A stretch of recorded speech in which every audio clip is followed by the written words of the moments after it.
So, Indiana Jones has come full circle, and that's about the only reason to see the fifth installment, Dial of Destiny. Here's a movie that was pretty much over and done with before it even came out. Critic reviews came out of Cannes, trashed it, box office is expected to fall flat. I mean, it's not the ending we would have wanted for him. Which is a shame because Kingdom of the Crystal Skull wasn't either. Still, I held out hope. I mean, could an action film starring an 80-year-old man really feel as safe as some of the critics were describing?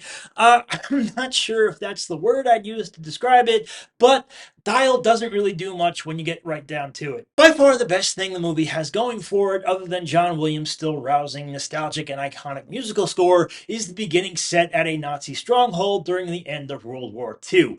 There's no refrigerators in sight, just another riveting opening action set piece that briskly goes from a daring escape from a hanging noose to a motorcycle versus car chase to a fight on top of a train.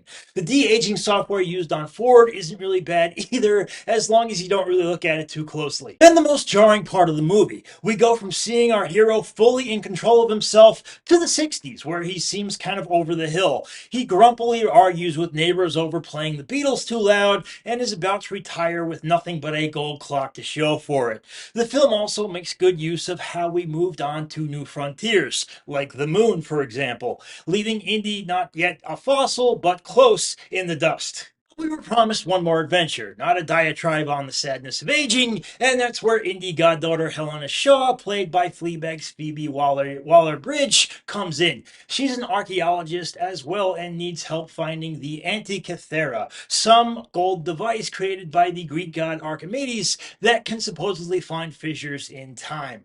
It's been split into two halves. Indy has one, which pulls him back into a chase, also involving the CIA, to get the other. Ford, gray hair, gravelly voice, and all, makes for a slower Indy this time around, but he thankfully doesn't look so out of his depth as he rides horses, jumps from one rickshaw to the next, and cracks his iconic whip. You admire the effort and the stamina, as well as the poignancy he brings to the role of a man who has lost much in the preceding years since he and his dad walked off into the sunset. The guy's a legend. Ford makes him just that. The action sequences the film puts him in start out fine at first, too. The rickshaw sequence is pure entertainment, but after the horse and then that, and then there's more chase sequences, and director James Mangold and the film just start to settle. It's kind of a low energy film after that. The chase sequences just start to pad the absurdly long runtime of 2.5 hours. Then there's a deep sea diving scene. There's a scene in a cave that should really get the heart rate up, but really is just kind of there for a couple jump scares, and then it turns mundane.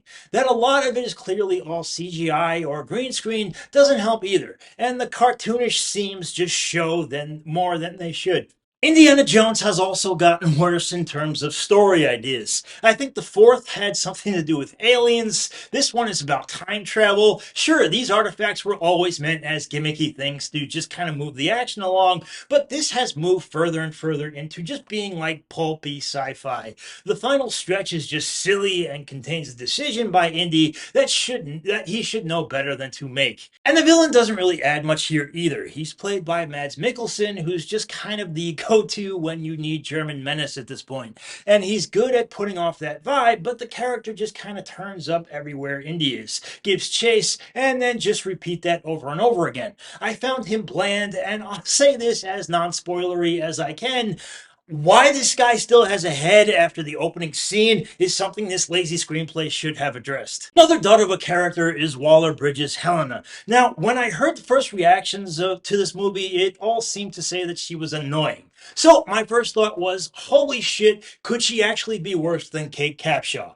She's not. But I mean, she plays a cheeky opportunist, which could have worked, but her bantering with Indy kind of just falls flat, which is bad when she seems to have most of the wisecracks. She's also 50-50 with Indy on the sly heroics, which here feels like a constant reminder that she's auditioning for a spin-off. Now, this is Disney's problem, thinking too many steps ahead, trying to fit in a newer character into some generic box of what a strong female character should be, while neglecting to really show us why she's charismatic in the first place. Then there's the people I would have liked to see more of. Jonathan Rhys-Davies returns in cameo as Indy Francella for some poignant speechifying. Antonio Banderas shows up in sort of a nothing role that again makes us question why this guy doesn't have a better place in American movies anymore. And Karen Allen gets called up for one touching scene as Indy love interest Marion Ravenwood, a scene that feels like it would have worked better if these two could have worked out their issues throughout this entire movie. In the end, I guess if they wanted to try one more time to send Indy out on a high, this wasn't a bad idea, but then again, Disney could just leave things alone to begin with, and we'd be far better off. This isn't much, nor is Crystal Skull, but we are reminded of the great legacy Ford, Lucas, and Spielberg left with the first three, and are appreciative of that. You only wish people today were less inclined to beat that legacy like a dead horse. That's why I'm going C, guys. But that is my opinion. I'd love to hear yours. Let me know down below there. Also, if you could, please click that like button. Please click that subscribe button. And I hope to see you back next time. Thank you so much. Bye bye.